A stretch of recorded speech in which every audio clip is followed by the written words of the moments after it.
এসবিএমসি Sherebangla medical college dental ইউনিটের পঞ্চম বর্ষের একজন ছাত্র। আমরা আজকে এখানে উপস্থিত হয়েছি দুইটি দফা দাবি নিয়ে।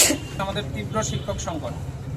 আমাদের এখানে একটা ডাটা আছে আমাদের কাছে যে আমাদের পুরো ডেন্টাল ইউনিটে অধ্যাপক থাকার কথা একজন, সেখানে ওই অধ্যাপক নাই, যার কারণে শূন্যপদ একজন। সহযোগী অধ্যাপক থাকার কথা 9 জন, কিন্তু আমাদের এখানে শুধুমাত্র 2 জন সহযোগী অধ্যাপক আছেন, বাকি 7টি পদ শূন্য।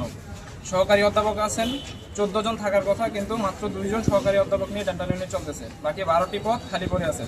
প্রভাষক থাকার কথা 28 জন, সেই জায়গার মধ্যে পূরণকৃত পদ 9 জন, বাকি 19টি পদ খালি।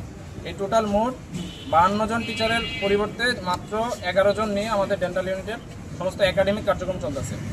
আর এটা যে একাডেমিক টিচারদের ডাটা। আর আমাদের 2 ধরনের এখানে টিচার থাকেন। একটা যে একটা সেকশনে থাকে একাডেমিক টিচাররা, আর একটা সেকশনে থাকে ক্লিনিক্যাল টিচাররা। আর ক্লিনিক্যাল টিচারদের 24 জনের ভিতরে আমাদের মাত্র 4 জন টিচার উপস্থিত আছেন। এটা আমাদের শিক্ষকদের একটা ডাটা, যেটা যে যদি আমরা শতকরা হিসাবে পূরণ করি, যে শতকরা পূরণকৃত শিক্ষক মাত্র 25%, বাকি 75% শিক্ষক এখানে সংকট, 75% শিক্ষক নাই। তো তীব্র শিক্ষক সংকট থাকার কারণে দেখা গেছে অন্যান্য যে ডেন্টাল ইউনিটগুলো এবং ডেন্টাল কলেজগুলো আছে, ওনারা 100% টিচার নিয়ে ওনারা যে টিচিং দিতেছে, হ্যাঁ, স্টুডেন্টরা ওই ফেসিলিটিগুলো পাচ্ছে। তো এখানে শিক্ষক না থাকার কারণে, পর্যাপ্ত শিক্ষক না থাকার কারণে আমরা যে আমাদের অধিকার থেকে বঞ্চিত হচ্ছি। আমাদের টিচারদেরও অনেক কষ্ট করা লাগতেছে। আমাদের একজন টিচার বাধ্য হয়ে 4টা ডিপার্টমেন্ট, 5টা ডিপার্টমেন্টের ক্লাস নেওয়া লাগতেছে, 4টা-5টা ডিপার্টমেন্টের পরীক্ষা নেওয়া লাগতেছে।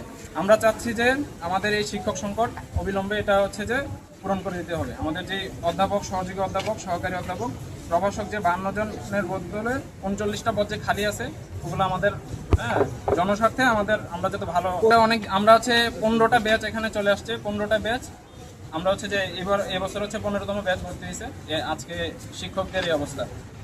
আরেকটা যে আমাদের অবকাঠামোগত সংকট, যেটা যে প্রত্যেকটা ডেন্টাল ইউনিটে আলাদা করে ভবন আছে।